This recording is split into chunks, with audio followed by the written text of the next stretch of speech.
trees along the street line. Do they really?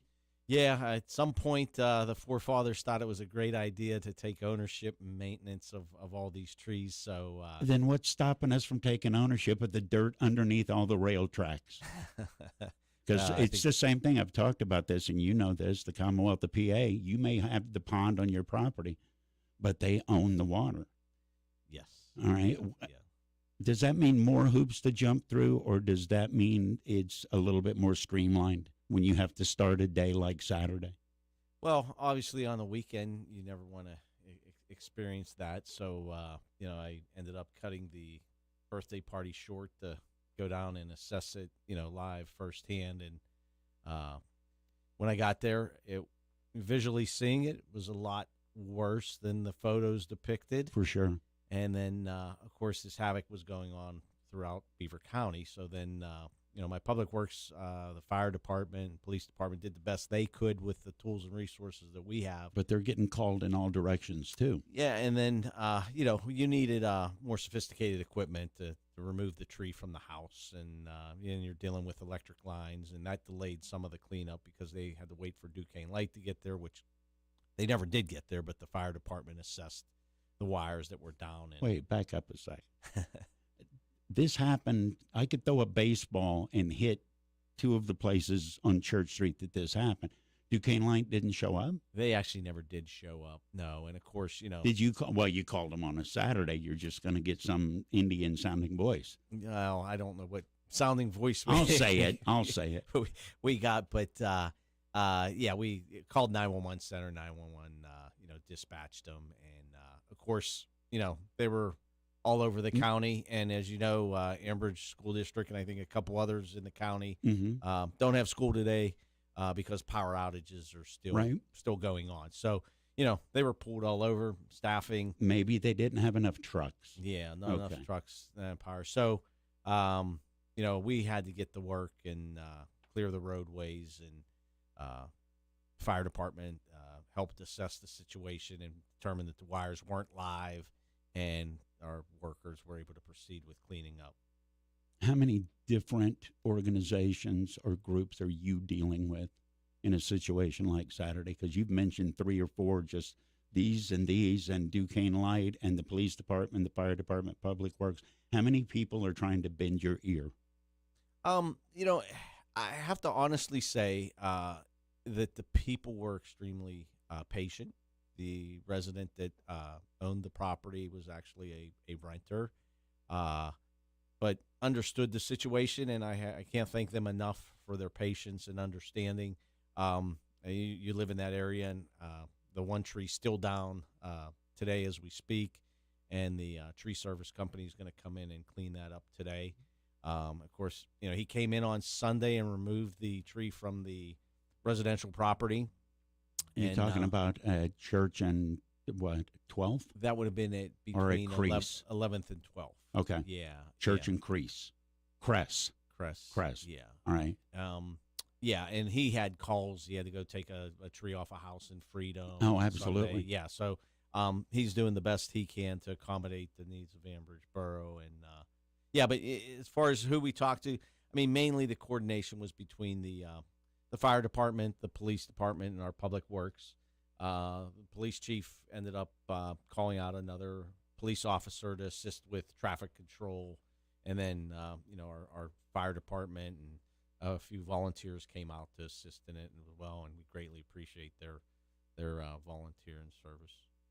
Mario Leone is my guest. Mario is the Ambridge Borough manager. Is there any timeline that's been given to you? Is everybody getting back up and getting their power? Yeah. As far as Ambridge Borough, I believe the borough itself, I don't. I think it was down to 10 or 20, but they're all around right at intersections at Church. Yeah, I think everyone's power has been restored. Has it? Okay. Yeah, in the borough. Was it exciting or was it frustrating? Because you're the point guy. Everybody's calling you, and you're talking about everything from no power to potential live wires. There's a lot. It was, I got to think, a much more emotional day than usual. Yeah, again, anytime, disrupting a weekend is not, something that, you're enjoyed about. But again, everyone was extremely understanding of the circumstances. So it went very smooth. Uh, you know, talked to the residents, all in the area. They were thankful, actually, that things got cleaned up as quick as they did. Explain to me how the borough owns the trees again. What trees do they own? And I'm not making light of that. There's trees that fell that might be your responsibility versus a tree right next to it isn't your responsibility. What trees does the borough own? So the borough owns the trees that are in what we reference as the public right of way. So those within the bordering the curb line on all the roads, kind of between the sidewalk and the curb and the road. All of those trees are owned by the borough, and all the maintenance and upkeep and everything is done by the borough. Ambridge Borough is designated a Tree USA city, so Okay. the forefathers felt that it was important to preserve the tree-lined streets and that sort of thing, and took ownership of it. I'm not sure the exact year that was done.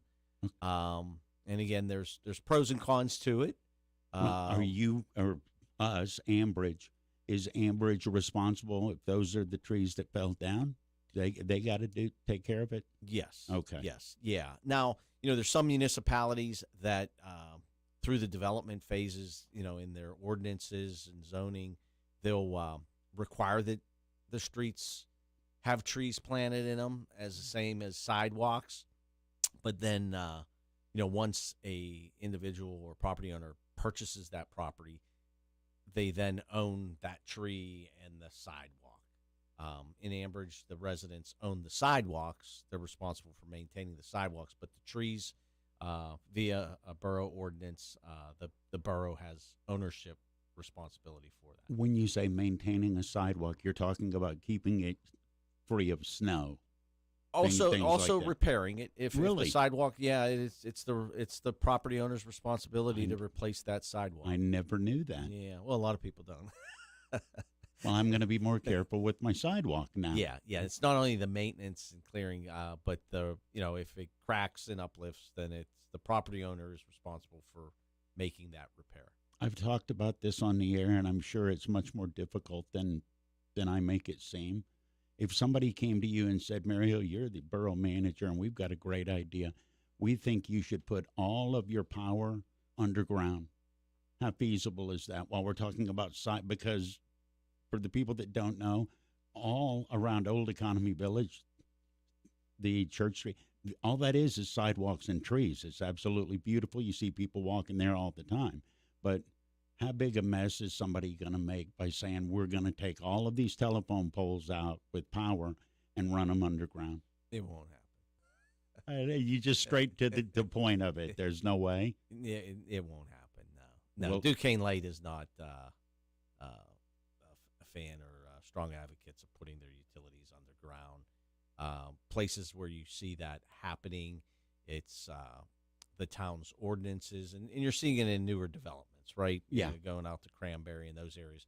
So in their ordinance, they require that any of those subdivisions that the utilities are put underground. But if it was Duquesne, and I don't want to speak with a lot of authority here, but in my you're the professional borough manager. Well, my professional experience, I know they're not inclined to want to put their utilities underground, as we would think that they would be safer underground. Yeah. If something goes wrong, the turnaround time of making that correction or repair, something like tenfolds because it's underground. You got to dig it up. Where everything's up above ground, and the restoration, even when a tree falls and hits a telephone pole and knocks a wire down, it's a lot quicker to make that restoration as opposed to when something happens underground, even though it might not be as often. When it does occur, it's harder. When I worked in the borough of Ambridge, we tried to put the utilities on Pennsylvania Avenue underground, and it did not go well with repeated attempts in trying to get them to embrace the idea. We basically ended up getting a big no. And then the cost, which was enormous as well. But the cost, I'm applying logic like you are. I assume the cost would be defrayed by the fact that they ain't going to come out and fix stuff that gets tore up all the time.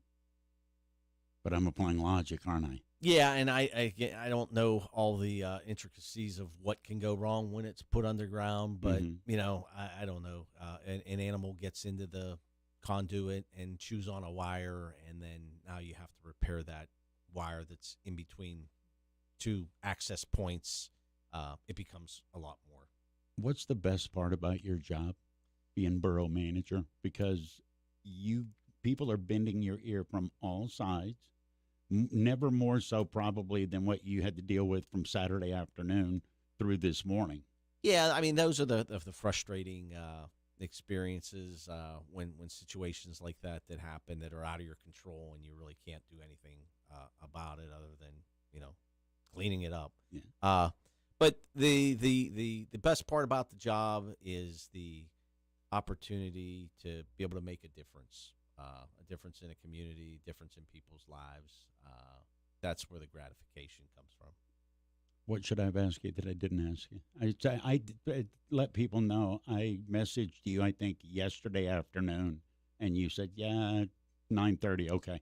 So to turn around and, take the time to come in and do it, I appreciate it greatly. I hope people appreciate it. Oh, thank you, Ed.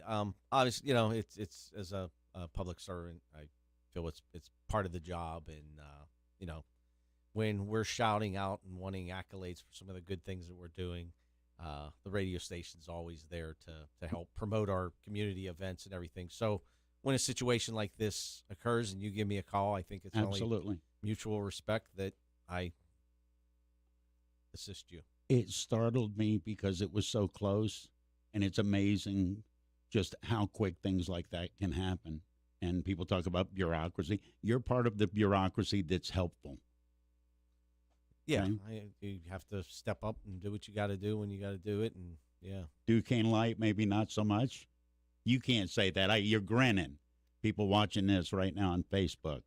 Yeah, I mean, they were busy. They were busy. Absolutely. I had no idea. Yeah, I had no idea that this was all over Beaver County. I just noticed it here. Yeah, and I experienced it. I was at the birthday party, and my youngest son was at home, and he says, "Dad, you need to get home. Our shed's blowing away."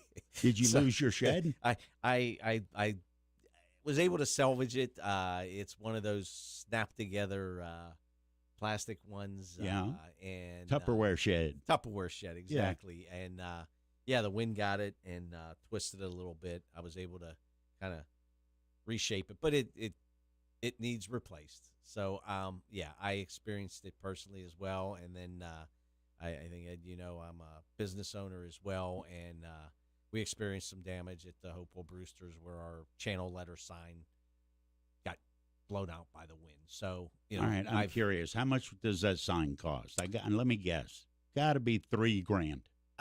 The repair would probably be around in that. Okay. Yeah. Well, I promise you I'll eat a lot of ice cream this summer. Yeah. So, I, like others, I've experienced it personally as well. And, but you got to do what you got to do. Thank you for coming in today. You're welcome. Very much appreciated. I lost a birdhouse. That's all I lost was a birdhouse. Okay. They seem okay with it. Here's Dr. Sean Ritchie, founder of Tri-State Neuropathy Centers, Beaver County's leader